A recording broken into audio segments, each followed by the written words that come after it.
Kies God jou lewensmaat vir jou, of kan jy self kies? Dis 'n vraag wat baie mense altyd vir my vra, sal die Here vir my 'n lewensmaat gee? Ek dink dit kan altyd kante toe gaan. Yes, God kan vir jou 'n lewensmaat voor jou bring en sê hierdie is die beste lewensmaat wat by jou gaan pas. Niemand anders gaan vir jou werk nie, maar dan los hy jou met 'n keuse. En die keuse is jou keuse. Jy kies. Niemand kies vir jou nie. God forceer jou in niks in nie.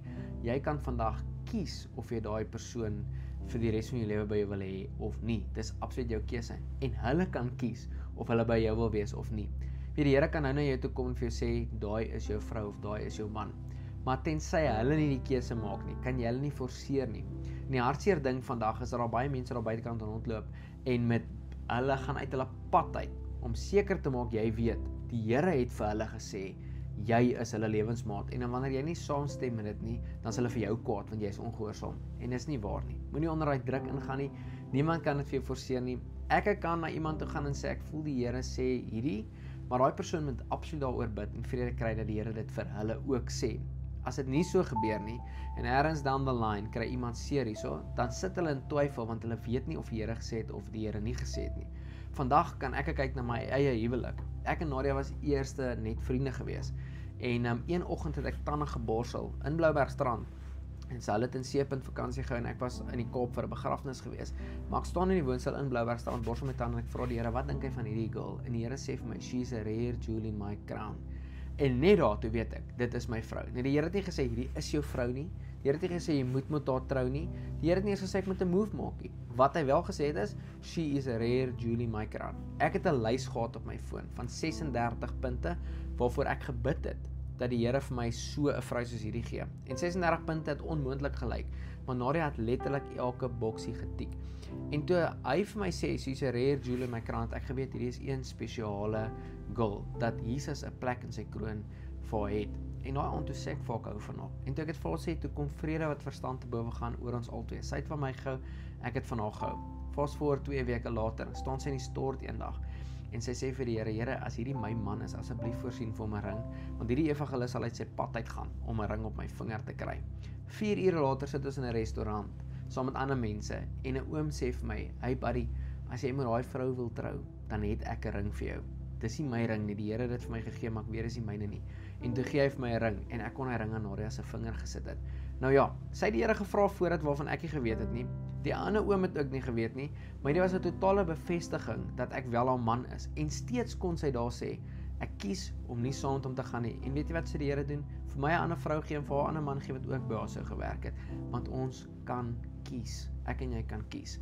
So ek dink nie God kies noodwendig jou lewensmaat nie. Met Adam en Eva, toe hulle aangejaag het, toe sê Adam heel eerste, Here, maar dis die vrou wat jy my gegee het. Toe gee hy God skuld vir Eva se sonde sodat hy kan onskuldig lyk in plaas van sê net jammer dat hy aangejaag het. En dis hoe dit baie keer lyk.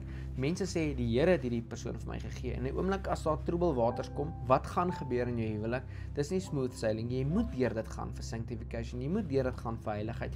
Jy moet deur dit gaan dat daai knoppies wat jy gedink het lankal stukkend is, letterlik heeltemal kan breek. Jy moet deur dit gaan. En God gee daai persone vir jou. Dis waarvoor die huwelik gemaak is. Not happiness only, it's for holiness. En jy moet deur daai goed gaan, maar wanneer jy sê die Here het gesê en jy weet dit is wat dit is en hy het dit vir jou gekies en jy gaan deur troebelwaters, alwaar op eindig is jy gee God skuld vir die goed waardeur jy nou moet gaan. En jy gaan nie in totale surrender soos Paulus sê, rejoice.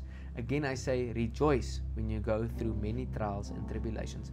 Ons kan verbly elke omstandigheid in ons lewe. En ek en jy kan nie die blame op God sit vir 'n keuse wat hy vir ons gemaak het nie. Jy kies. Jy het vrye wil. Jy kan kies of jy wil hemel of hel toe gaan. Alhoewel dit God se hart en wil vir jou lewe is om in die ewige lewe te hê, kan jy kies. God se wil vir jou is nie om in seksuele moraliteit te lewe nie. Met ander woorde, met mense te slaap waarmee jy nie getroud is nie. Tog kan jy kies. Maar dit is God se perfekte wil vir jou lewe om nie daar te wees nie, maar jy kies.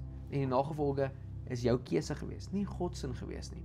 En hier is die ding, vandag kan jy raak in 'n posisie sit wat jy nie presies weet hoe dit vir jou vorentoe lyk met die lewensmaat waar jy nou is en ek wil net saam met jou bid. Vader, ek dank U in die naam van Jesus vir elke persoon wat hier luister en kyk wat dalk selfs voel hulle het verkeerde keuses gemaak toe hulle getrou het. Ek bid Here dat U vir hulle wysheid sal gee in die situasies waar hulle is. En meer as enigiets bid ek Here dat U redding sal bring in hulle huwelike. U hand op dit sal wees, dat U vrede sal bring wat verstand te bowe gaan. Here, ek bid dat U bonatuurlike werk in hulle lewensmaat se harte sal doen en selfs in hulle eie harte.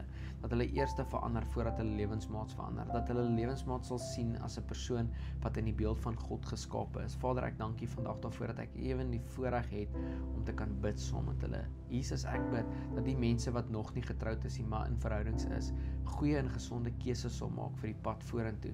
Dat hulle sal ondersoek wat U woord sê rondom huwelik.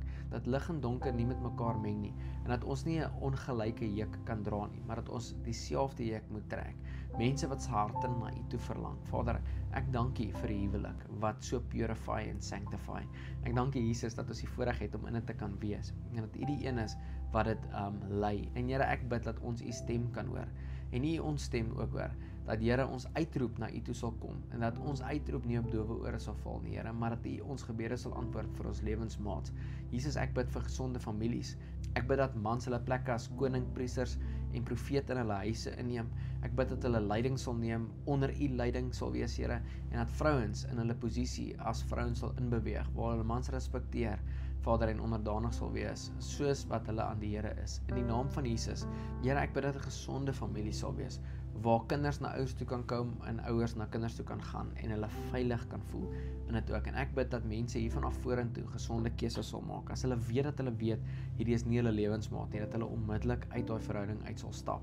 En Here, ek bid dat as hulle dalk verkeerde keuses gemaak het toe hulle getrou het, Here, dat hulle wysheid sal gee oor hoe om hier vanaf vorentoe te beweeg. In die naam van Jesus bid ek dit. Amen.